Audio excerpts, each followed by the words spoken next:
कक्षा 8वीं की स्टूडेंट फाइलें आपका विषय यहाँ पर गणित का वार्षिक परीक्षा सत्र 2025-26 का पेपर लेके आ चुके हैं। आप लोग बहुत सारे यहाँ पर कमेंट डाले थे कि विषय गणित का पेपर लाओ, तो फाइनली ये पेपर आ चुका हो। साथ ही इस वीडियो में हम संपूर्ण उत्तर सहित आपका पेपर कंप्लीट करेंगे। तो आप लोग वीडियो को लाइक कर लीजिए, चैनल को सब्सक्राइब कर लीजिए। आप यहाँ पर देख लीजिए राज्य शिक्षा केंद्र मध्य प्रदेश भोपाल वार्षिक परीक्षा सत्र 2025-26 विषय गणित। ठीक है, समय आपका 2.5 घंटे रहेगा। कक्षा 8 पूर्णांक आपका 60 नंबर का रहने वाला है। और साथ ही आप लोग वीडियो को लाइक और चैनल को सब्सक्राइब जरूर कर लीजिए। और साथ ही इस वीडियो को अपने दोस्तों को भी शेयर कर दीजिए। तो चलिए आपका जो विषय गणित का पेपर है वो देख लेते हैं। तो आपके यहाँ पर आते हैं बहुविकल्पीय प्रश्न 1 से 5 तक। तो निर्देश आता है सही विकल्प चुनकर उत्तर लिखिए। प्रत्येक प्रश्न के लिए 1 अंक आपका निर्धारित है। तो प्रश्न पहला आता है समीकरण 2x - 3 = 7 का हल है।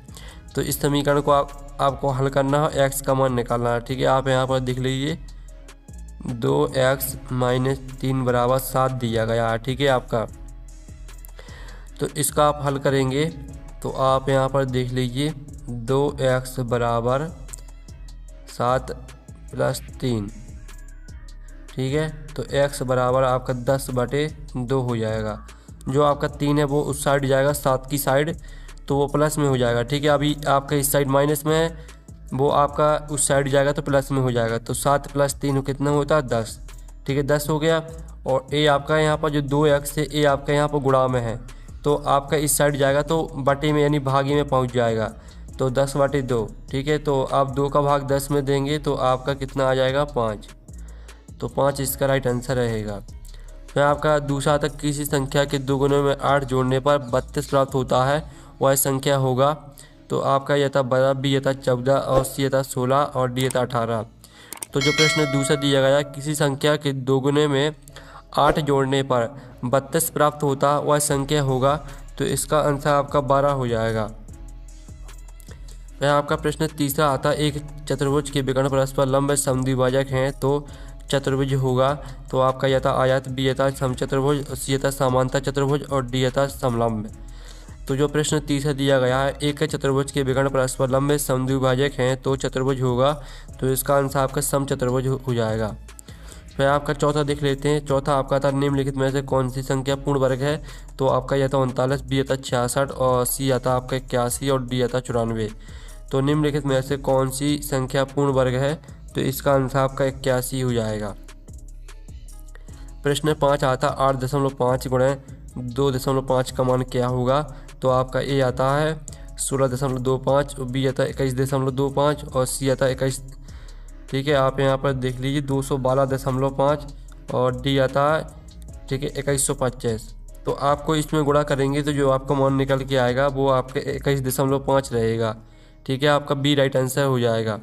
अब चलिए आपके जो 1 से लेकर 5 तक दिए गए थे आपके बहुविकल्पीय प्रश्न वो कंप्लीट हो जाते हैं।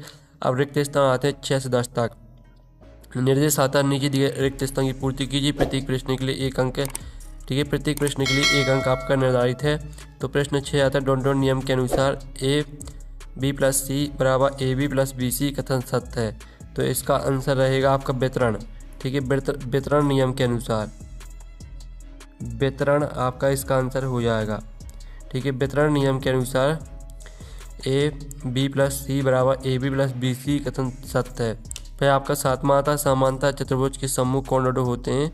तो समांतर चतुर्भुज के सम्मुख कोण आपके बराबर होते हैं, तो आपका 7वें का आंसर बराबर हो जाएगा। 8वां आता आयत चित्र एक प्रकार का डॉट है जो आंकड़ों को अंतराल में दर्शाता है। तो 8वें का उत्तर आपका रहेगा दंड। ठीक है, दंड आरेख। दंड आरेख आपका इसका उत्तर हो जाएगा। और जो आपका 9वां आता अंकित मूल पर दी गई छूट दंडों कहलाती है। तो अंकित मूल पर दी गई छूट आपकी बट्टा कहलाती है। ठीक है, बट्टा आपका इसका आंसर हो जाएगा। फिर 10वां आता संख्या 1024 का बीजांक है। तो संख्या 1024 का जो बीजांक रहेगा वो आपका 7 रहेगा। ठीक है, 7 उत्तर आपका इसका हो जाएगा। तो इस तरह से जो आपके यहाँ पर रिक्त स्थान है वो कंप्लीट हो जाते हैं। ठीक है, आपने अच्छे से याद कर लिए होंगे। वीडियो को लाइक जरूर कर लीजिए और चैनल को भी सब्सक्राइब कर लीजिए। अब चलिए आपके देख लेते हैं अतिलघु प्रश्न आते हैं 11 से 16 तक। तो 11वां आता समांतर चतुर्भुज के 2 गुण लिखिए। तो चलिए जो इसका उत्तर है वो हम यहाँ पर देख लेते हैं। तो समांतर चतुर्भुज के दो गुण रहेंगे, सम्मुख भुजाएं बराबर और समांतर होती हैं और सम्मुख कोण बराबर होते हैं। फिर आपका आता 12वां, ठीक है, इतने का आपको मानक रूप लिखना है। तो चलिए हम मानक रूप देख लेते हैं। तो मानक रूप अब 2, ठीक है, 2.16 गुणा 10⁻7, ये आपका मानक रूप हो जाएगा। फिर 13वां आता अनुपात किस प्रकार की राशियों के पारस्परिक संबंध को व्यक्त करता है। तो इसका उत्तर रहेगा अनुपात दो समान इकाई वाली राशियों की तुलना व्यक्त करता है। ये आपका 13वें प्रश्न का उत्तर रहेगा। फिर आपका 14वां आता है यदि 1 किलोग्राम चीनी का मूल्य 18 रुपये है तो 3 किलोग्राम चीनी का मूल्य क्या होगा। तो 1 किलो चीनी का मूल्य आपका 18 रुपये है, 3 किलो का चीनी का मूल्य कितना होगा, तो 18 गुणा 3 कर देना है आपको। ठीक है, आपका यहाँ पर 18 3 54 रुपये आ जाएगा आपका आंसर। ठीक है, 14वें का आंसर 54 रुपये। फिर आपका 15वां आता a b minus b c, b c minus c a minus a b का योग ज्ञात कीजिए। तो 15वें प्रश्न का आंसर आपका यहाँ पर 0 रहेगा। ठीक है, और साथ ही 16वां आपका आता यदि एक प्राकृतिक संख्या m को n स्क्वायर से व्यक्त किया जाता है, जहाँ भी एक प्राकृतिक संख्या है तब m एक संख्या है, तो इसका आंसर रहेगा पूर्ण वर्ग संख्या है। ठीक है, 16वें का उत्तर आपका हो जाएगा पूर्ण वर्ग संख्या है। अब चलिए आपके लघुत्तरीय प्रश्न देख लेते हैं। तो लघुत्तरीय प्रश्न आते हैं आपके 17 से 22 तक। तो 17वां आता हल कीजिए 5x प्लस 7/2 बराबर 3/2x माइनस 14। ठीक है, इसको आपको हल करना है और साथ ही आप यहाँ पर देख लीजिए। चलिए आप 7वें प्रश्न का आंसर दिखा देते हैं। तो इसको कैसे हल करना है आपको दिखा देते हैं। ठीक है, इस तरह से आपको हल करना है। x वाले पद को एक तरफ और ठीक है, और संख्याओं को दूसरी तरफ ले जाने पर तो आपको x वाले को, ठीक है, एक साइड कर लेना और संख्या वाले को एक साइड। जैसे कि आपका यहाँ पर 3, ठीक है, 3/2x दिया गया और 5x आपका इस साइड चला जाएगा, 14 आपका इस साइड आ जाएगा। ठीक है, तो आप देख लीजिए आपका यहाँ पर इसी तरह से हो गया है। ठीक है, आप यहाँ पर देख लीजिए, इसको आप हल करेंगे तो आपका x बराबर -5 आंसर आ जाएगा। फिर आपका 18वां आता निम्न समीकरण को सरल रूप में बदलते हुए हल कीजिए। इसको आपको यहाँ पर सरल रूप में बदलना है, तो इसका आंसर आपका t बराबर -2 आ जाएगा। ठीक है, इस तरह से आपको हल करना है। ये आपका 18वें क्वेश्चन का आंसर रहेगा। फिर आपको 19वें क्वेश्चन आता, ठीक है, अच्छी प्रकार से फेंटे हुए 52 ताशों की एक गिड्डी में से एक इक्का प्राप्त करने की प्रयागता। तो 19वें क्वेश्चन का आंसर देख लेते हैं। ताश की गड्डी में कुल पत्तों की संख्या 52 और कुल इक्कों की संख्या 4। प्रायिकता का सूत्र देख लीजिए। प्रायिकता के सूत्र में आपको मान रख देना है, तो आपका 1/13 आंसर आ जाएगा। फिर आपका आता है यहाँ पर 20वां, वह सबसे छोटी संख्या ज्ञात कीजिए जिससे 243 को गुणा करने पर पूर्ण घन प्राप्त हो जाए।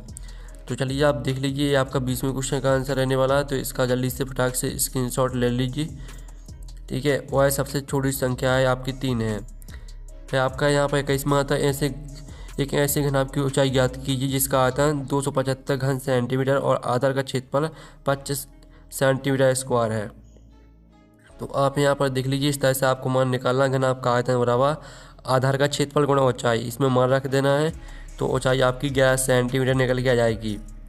फिर आपका यहाँ पर आता है 22वां, यदि चमेली के पास अपने धन का 75% खर्च करने के बाद 600 बचे तो ज्ञात कीजिए कि उसके पास शुरू में कितने रुपए थे। तो आप यहाँ पर देख लीजिए, बचत प्रतिशत बराबर 100% माइनस 75% बराबर 25%। माना कुल धन x है तो x का 25% 600, x/4 बराबर 600, तो x बराबर 2400 रुपये आपका आंसर आ जाएगा। फिर आपका यहाँ पर देख लेते हैं द्वितीय प्रश्न। ठीक है, 23वां आता है सरल कीजिए a + b 2a माइनस, ठीक है, 3b + c minus 2a minus 3bc, इसको आपको सरल करना है। तो चलिए आप 23वें क्वेश्चन का आंसर देख लीजिए। इस तरह से आपको सरल करना है। इसका answer 2a² minus 3b² minus ab minus ac plus 4bc, ये आपका आंसर रहेगा। फिर आपका 24वां आता एक दूध का टैंक बेलन के आकार का है जिसकी त्रिज्या 1.5 मीटर और लंबाई 7 मीटर है। इस टैंक में भरे जा सकने वाले दूध की मात्रा लीटर में ज्ञात कीजिए। तो ये आपका 24वें प्रश्न का उत्तर रहेगा। इसका आंसर 49,500 लीटर आ जाएगा। ठीक है, और फिर आपका 25वां देख लेते हैं। 25वां प्रश्न देख लीजिए। इसको आपको ठीक इतने में से इतना आपको घटाना है। ठीक है, तो आप यहाँ पर देख लीजिए, इस तरह से आप घटाना है तो इसका आंसर आपका निकल के आ जाएगा। फिर 26वां आता है, तालिका के आंकड़ों का प्रयोग कर एक रेखिक आलेख बनाइए और विभिन्न वर्षों में एक गांव में पुरुषों व स्त्रियों की संख्या हजारों में निम्नानुसार है। ठीक है, तो आप देख लीजिए, आपका 26वें प्रश्न का आंसर रहेगा। ठीक है, तो स्क्रीनशॉट ले लीजिए, आपका 26वें क्वेश्चन का आंसर दिया गया है। तो इस तरह से जो आपका गणित का पेपर है वो कंप्लीट हो जाता है। इस वीडियो को अपने दोस्तों तक शेयर कर दीजिए और वीडियो को लाइक कर लीजिए, चैनल को सब्सक्राइब कर लीजिए। हम नेक्स्ट वीडियो में मिलते हैं। Thanks for watching.